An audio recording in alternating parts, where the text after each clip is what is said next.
Wow, that was pretty fantastic. One more time for President Biden, please. That was really great. I got to promise I will not be going to jail. I'll switch things up now. Let's see how we do this. How's everybody doing tonight? You guys good? Everyone good? First of all, thank you so much, Steve. Good evening, Mr. President, First Lady, members of the media, and all the men relieved that Ronan Farrow isn't here tonight. It is my great honor to be speaking tonight at the nation's most distinguished super spreader event. No, for real, people, what are we doing here? Let's be honest, what are we doing? Like, did none of you learn anything from the gridiron dinner? Nothing, huh? Like, do you read any of your own newspapers? I mean, I expect this from Sean Hannity, but the rest of you, what are you doing here? You guys spent the last 2 years telling everyone the importance of wearing masks and avoiding large indoor gatherings. Then the second someone offers you a free dinner, you all turn into Joe Rogan, huh? I mean, Dr. Fauci dropped out. That should have been a pretty big sign. Fauci thought it was too dangerous to come tonight. Pete Davidson thinks it's okay. And we all went with Pete. Okay. All right, then. Now, for those who don't know me, my name is Trevor Noah, and I'm really honored to be here, honestly. Because you could have picked any comedian, you could have invited anyone, but you went with the South African variant. Very on theme. I appreciate that. And COVID risk aside, can I just say how happy I am that this event is happening again for the first time in 3 years. Yeah. And the truth is, I want us all to have a good time tonight. So please, everyone relax. I know everyone in this room is worried about who catches you laughing at what, but just chill, just chill. We're celebrating, we're out. Get comfortable. Not too comfortable, Jeffrey Toobin, not too comfortable. No, you know what? No, don't ooh him, a bunch of haters. You know what? So what, Jeffrey? You made a mistake, you whipped it out in front of your coworkers. That's the first step to winning a Grammy for Comedy Album of the Year. You're halfway there, my friend. You don't let the haters stop you. We all come back from mistakes. Now, you might have noticed I'm going to be telling some jokes tonight. But I want you to understand, I am not here to tear anybody down, okay? Yeah, I might roast you gently, like a pair of testicles on a Tucker Carlson special, but I'm not doing this just for the attention, all right? I'm a comedian, not Kirsten Sinema, all right? And by the way, give it up for Kirsten Sinema. Whoever thought we'd see the day in American politics when a senator could be openly bisexual but closeted Republican, huh? That's progress. That's progress. And yes, I know a lot of you are worried, and yes, it is risky making jokes these days, I mean, we all saw what happened at the Oscars. I've actually been a little bit worried about tonight. I won't lie, I was like, what if I make like a really mean joke, about like Kellyanne Conway, and then her husband rushes up on the stage and thanks me. I just hope we all stay calm. Because it is exciting to be here, even though some people don't think this dinner should even exist, as you said, Mr. President, because some people think this shows that the media is too cozy with politicians. But what those people don't understand is that you guys have integrity. You would never allow personal connections to affect your ability to be good journalists. Isn't that right, Chris Cuomo? Where is Chris, by the way? Is he here? Couldn't make it? Oh, by the way, before we really get going, a few quick announcements. Anyone here who is a Democrat in a swing district, I've been asked to remind you not to hand your resume to the cable news execs at your table until after the event, please. Thank you very much. Also, a quick note before people order their Ubers home tonight. Governor Greg Abbott is generously providing free buses for the Telemundo table. Very classy, very classy. But man, what a room this is, huh? Look at this room. Everyone is here tonight. We've got politicians, huh? We've got the media, we've got celebrities, basically anyone who's been to Jeffrey Epstein's island. This is an exclusive event. In fact, coming in, I heard Meghan McCain telling the bouncer, "Do you know who my father was?" And they were like, "You have a ticket, you can just come in." But she insisted on telling them who her father was anyway. And I'll tell you, as somebody coming from Africa, I mean, I've just got to say, this is so exciting, to be at this swanky party full of Washington's most powerful people. You know, it's not as exciting as Madison Cawthorn made it sound, but still very sexy. Very, very sexy. There's many big names here tonight. Yeah, one of my favorites, Ron DeSantis is here. Yeah.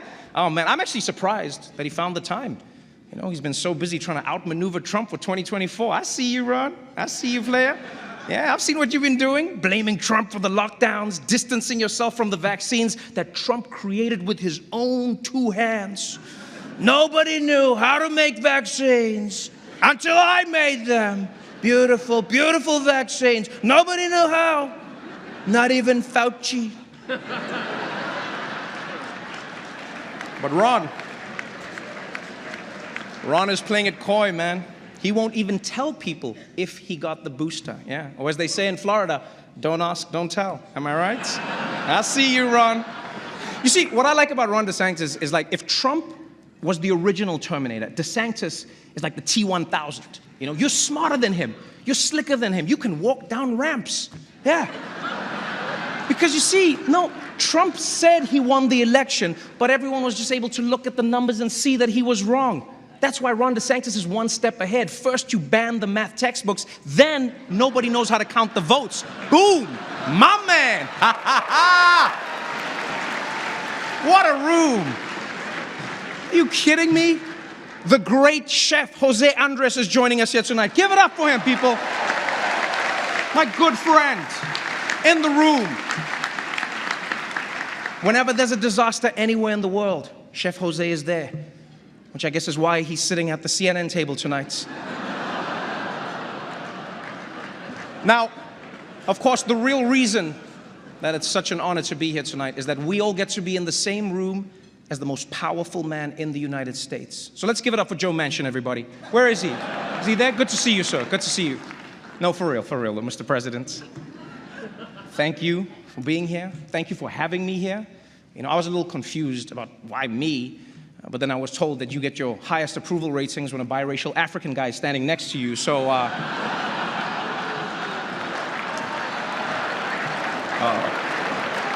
so let me just say, Joe, I'm glad that I could do my part, and hopefully this will work. I'm not actually him, I just did the voice. More importantly, First Lady Dr. Jill Biden is here, everybody. Give it up for her. You know, interesting fact, even as First Lady, Dr. Biden continued her teaching career. Yeah, the first time a presidential spouse has ever done so. Ever. Congratulations. Now, you might think it's because she loves teaching so much, but it's actually because she's still paying off her student debt. I'm sorry about that, Jill. Yeah, I guess you should have voted for Bernie.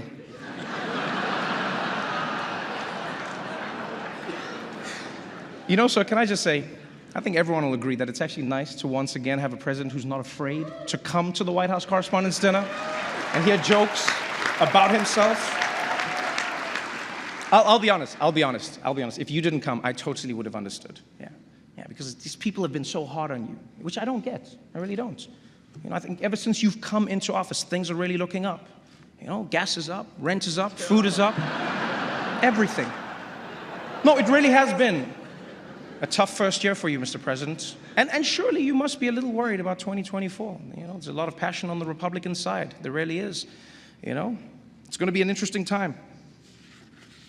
And as you all know, President Biden's lack of a filter does get him into hot water sometimes. You know, last month he caused a huge international incident saying that Vladimir Putin should be removed from power.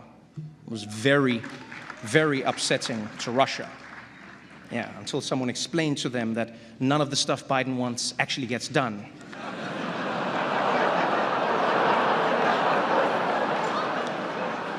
But despite some hiccups, President Biden has led the country through some really dark times since he took office. The COVID pandemic, the war in Ukraine, the launch of CNN+.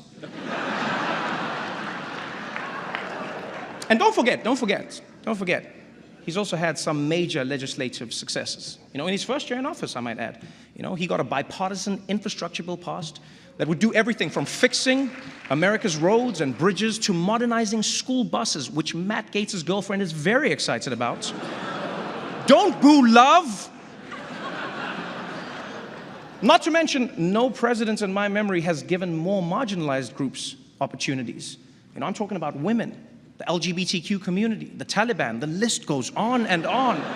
And I know, Mr. President, that the left is super upset at you, you know? But I think that they should be happy to know that you just recently announced that you're proposing a new 20% minimum tax on the super wealthy. And I will say, President Biden, that you were a big man here. A really big man. You could have targeted Donald Trump, but instead you chose to only raise taxes on billionaires. That was big of you. Really nice. Prove me wrong, show me the taxes. So, personally, I think that President Biden could do a better job at taking credit for the things that are going right. You know, I mean, unemployment is currently at 3.6%. Think about that, people. 3.6%, 2% if you don't count the Cuomo family. And I will say, President Biden came into office and he's done well and he's done badly. And in this room, I know there's a lot of mixed reviews. You know, there was a lot of talk about how the president really respects the press. But what has he really done for you guys, huh? Think of all the journalists whose careers have been hurt by the Biden presidency. People like Daniel Dale. He used to be CNN's star fact checker on TV every day. But now, there's barely anything to check. Same for Glenn Kessler of the Washington Post. On the way here, I saw him on the street offering 4 Pinocchios for $1. Mr. President, that's on you. And what about Maggie Haberman? For 4 years, it was exclusives, huh? On the Russia investigation, corruption. The president doesn't read his daily briefings, on and on. Now look at her. She spends all day fighting with random people on Twitter like a common political reporter. You've ruined her, Mr. President. Now, of course, President Biden doesn't often have to deal with the media directly. Yes, that task falls to Press Secretary Jen Psaki. Yes. Glad you could make it tonight. Really glad you could make it tonight, Jen. It's nice that you're willing to come over here and risk getting COVID for, like, what, the 10th time now? Let me ask, how do you keep getting COVID, Jen? Like, your boss hooked us all up with free tests. Does he not have your address? What's going on there? The word on the streets is actually that Jen Psaki is going to MSNBC next month. Yeah. Apparently, just being on C-SPAN, the ratings were too high, and she wanted more of a challenge, you know? Wanted to switch things up. She can't laugh at that. Don't put the camera on her. If it's true, congratulations to Jen on your big career change. But you know, moving to MSNBC is going to be a big switch up for you, because right now your current job is to make the Biden administration look as good as possible, you know, at all costs. Now you're going to be at MSNBC, and you're going to have to, you'll be fine, actually. No, sorry. I don't even know why I apologize. By the way, MSNBC, can I just say you guys are doing great work, you know? I love watching your shows. You know, when Trump was in office, your shows were all about how bad he was. And now that Biden's in office, your shows are all about how bad Trump was. Consistency is important. We appreciate that. We really do.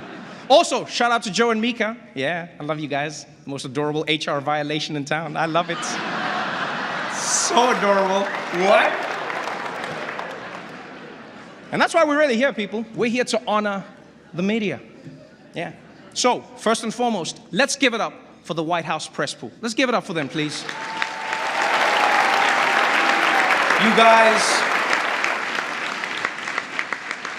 You guys are relentless. Every day you show up, and every day you demand answers on the pressing issues of the day.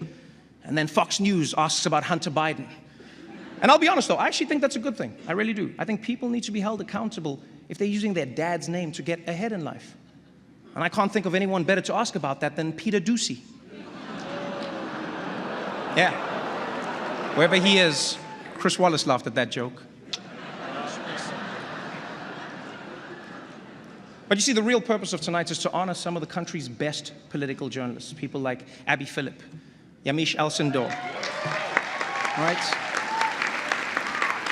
And Mick Mulvaney. I actually get why CBS hired Mick Mulvaney. I get it. You know, he's more than just the guy who assured everyone that Donald Trump would concede gracefully. No, he can also get you access to other people who assured you that Donald Trump would concede very gracefully. It's very important. So shout out to CBS, my corporate cousin. You can actually find us on Paramount Plus. Yes, right between SpongeBob SquarePants and a bunch of movies that even Delta's in-flight entertainment system turned down. But I don't want to dwell on that. I want to dwell on Mick Mulvaney when we have so many other great journalists here tonight. We got Anderson Cooper in the house, man. We got Rachel Maddow. We got Don Lemon. We got Shepard Smith, and so many other huge talents who can no longer be mentioned in Florida public schools. I see you, Ron DeSantis. What's going on, baby? Oh, man. A lot of big media names in the room tonight. Chuck Todd is here.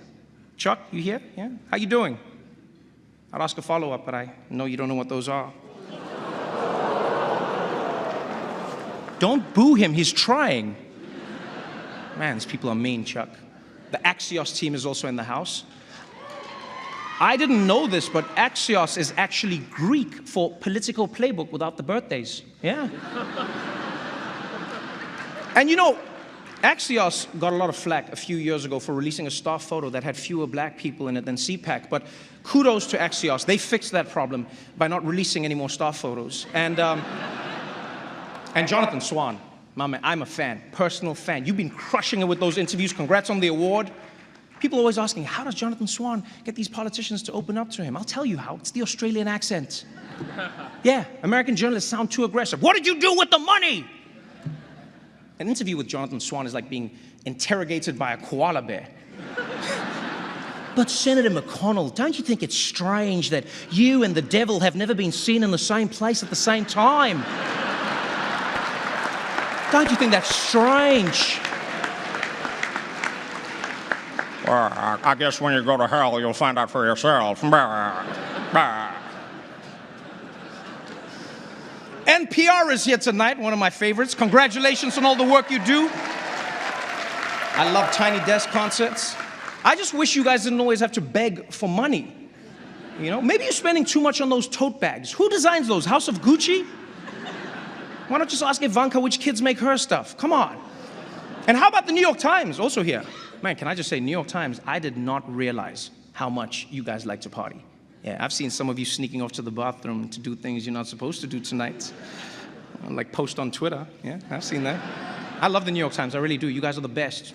You do some of the most accurate, precise reporting and news. You never fail to write down exactly whatever the police have given you to say. Really powerful. Like, is it just me, or does the New York Times keep blaming bail reform on crimes that had nothing to do with bail reform? Like, I'm half expecting to open your newspaper and see a headline, Mets blow 4-run lead due to changes in state bail laws. And you know, it's actually crazy how you guys have been attacked for everything, from your investigations into Trump's taxes to your reporting on the pandemic, and yet the biggest death threats that you received is because there were 2 L's in the Wordle that day. That was wild. By the way, give it up to those New York Times reporters who managed to get those Kevin McCarthy tapes. That was amazing. Yeah, give it up for them. Incredible. You knew how crucial those tapes were, which is why you immediately waited until your book was for sale to tell the people about them. Bravo. Bravo. And you know what I liked about those tapes? Is that the one piece of good news? Is that now we know whether Nancy Pelosi or Kevin McCarthy are Speaker of the House, that position will still be held by someone who believes that Trump should have resigned and was responsible for what happened on January 6th. Yeah, that's bipartisanship. I like that. I'm really excited because the kings of cable are here. Fox News in the house. Yeah, the top-rated news network for the past, 300 years? Killing it. And I know Fox has a bad reputation. I even feel you tense up now when I talk about them. They really do crush it. You know, I think they get a bad rap because it's a mixed bag. You know, they actually have really good journalists. It just depends on when you watch. All right? Fox News is sort of like a Waffle House. Yeah, it's relatively normal in the afternoon, but as soon as the sun goes down, there's a drunk lady named Janine threatening to fight every Mexican who comes in. You can't throw me out. I know the real president. How about that Fox primetime lineup, huh? Tucker Carlson, Sean Hannity, Laura Ingraham. Their coverage of COVID was really impactful. Their segments about vaccines moved their viewers into the ICU. And congrats to Sean Hannity on becoming the longest-running host in cable news history, by the way. Give it up for him. For real, give it up for him. Longest-running host. Don't hate the player. Yeah.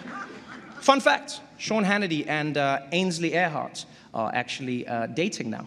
Yes. Yeah, and I actually think it's beautiful to see an office romance at Fox that won't end in a $20 million settlement. Yeah. I'm sure wherever Roger Ailes is right now, he's looking up and smiling. Oh, Laura Ingraham, wow. What can you say about her that hasn't already been said by the Anti-Defamation League? Powerful. I'm just sad that Tucker Carlson isn't here today. He's my favorite. What a talent. Tucker Carlson, are you kidding me? Woo! That man's a beast. Who else could fill an entire show each night asking questions that Google could easily answer? Do vaccines work? Who really won the election? Who's the president right now? Is this America? Gripping stuff. But if we're honest, people, there's so much happening in the world right now. Sometimes it can be overwhelming, and you just want to tune it all out. And that's why I love watching CNN. Where's Jeff Zucker, by the way? Also couldn't make it? What's happening over there? Apparently, Jeff got fired after he tried to keep his workplace relationship a secret, which is weird, because if he really didn't want anyone to know about it, he could have just made a show about it on CNN+. I know, it's so sad. CNN+, gone, but forgotten. You know who I blame? CNN? I blame John King. That's who. Yeah, John. Your magic wall can predict how every person in the country is going to vote in every county, but it couldn't give you a heads up that nobody wanted more CNN? I mean, they spent $300 million on CNN+. $300 million. Can I be honest, CNN? I think Stanley Tucci was playing you guys. Yeah. No, I think that dude knew exactly where Italy was. And he was just going to keep searching as long as you were paying. $300 million! Do you understand how much money that is? I mean, I do get it. Streaming, they say, is the future. As the old saying goes, you got to spend money to make sure that Chris Cuomo doesn't get into wrongful termination lawsuits. And that's not the only big change going on at CNN. They just brought on Chris Licht, yeah, my man over there, Chris, as the new head of news. Oof. His first order of business, hire a guy who knows how to turn off the breaking news banner. Yeah. What happened with that? Did they just put it on during the OJ chase and then never figured out how to get rid of it? The news is not always breaking.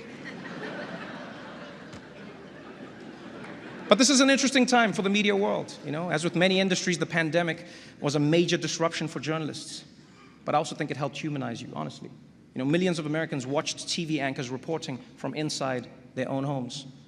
Meanwhile, reporters in print media were like, we get it, you have homes, way to show off.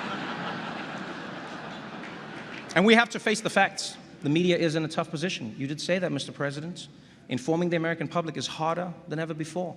You're battling conspiracy theories, that the election was stolen by George Soros, that JFK Jr. is still alive, that everyone in this room is a secret pedophile. And that's just what Clarence Thomas's wife believes. It's insane, people. This is truly the golden era of conspiracy theories. Whether it's the right wing believing Trump can still win the 2020 election, or the left believing Joe Biden can still win the 2024 election. Thank you, Mr. President. And so as we sit in this room tonight, people, I really hope you all remember what the real purpose of this evening is. Yes, it's fun. Yes, we dress nice. Yes, the people eat, they drink, we have fun. But the reason we're here is to honor and celebrate the Fourth Estate and what you stand for. What you stand for. An additional check and balance that holds power to account and gives voice to those who otherwise wouldn't have one. And like, I'm not just talking about like CNN or Fox or any of the other major organizations. I'm talking about everyone. The young journalists we saw today, intrepid journalists who aren't even in this room in Flint, Michigan, or that daring reporter at the Des Moines Register, or the unflinching local newscaster in El Paso, Texas. Every single one of you, whether you like it or not, is a bastion of democracy. And if you ever begin to doubt your responsibilities, if you ever begin to doubt how meaningful it is, look no further than what's happening in Ukraine. Look at what's happening there. Journalists are risking and even losing their lives to show the world what's really happening. You realize how amazing it is. Like, in America, you have the right to seek the truth and speak the truth, even if it makes people in power uncomfortable, even if it makes your viewers or your readers uncomfortable. You understand how amazing that is? I stood here tonight and I made fun of the President of the United States, and I'm going to be fine. I'm going to be fine, right?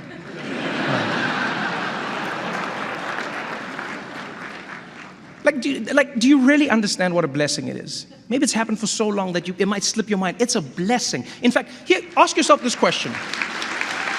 Honestly, ask yourself this question.